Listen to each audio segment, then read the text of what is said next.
في مرحلة من مراحل فقدان الثقة في النفس إن الإنسان بيكون ما عندوش أي هدف أو مش لاقي أي هدف في الحياة.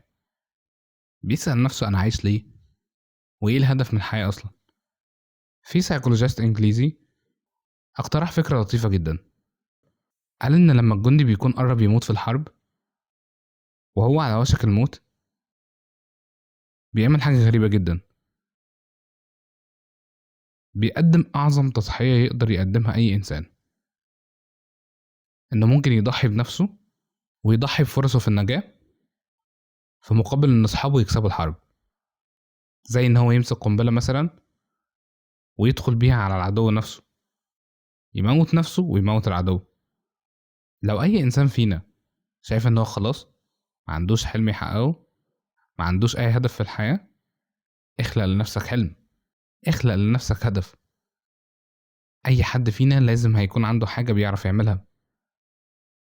أبسط حاجة ممكن تعملها وأعظم حاجة على فكرة، علمها لغيرك. لو أنت بتعرف تعمل حاجة علمها لغيرك، ساعد غيرك بيها.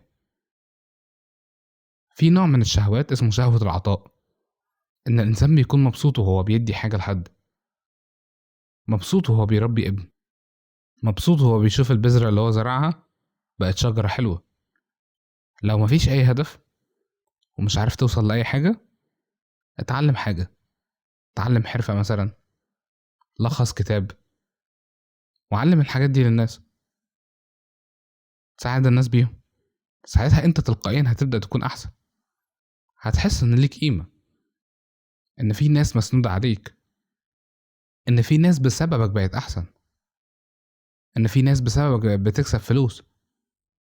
ساعتها انت نفسيا هتكون أقوى كتير وهيفرق معاك جدا.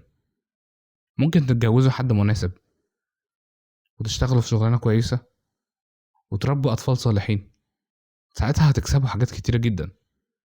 هتكسب ولد عمال يدعيلك أو بنت بتدعيلك، هتكسب ناس سوية نفسيا، أطفال انت السبب في تربيتهم ومسنودين عليك.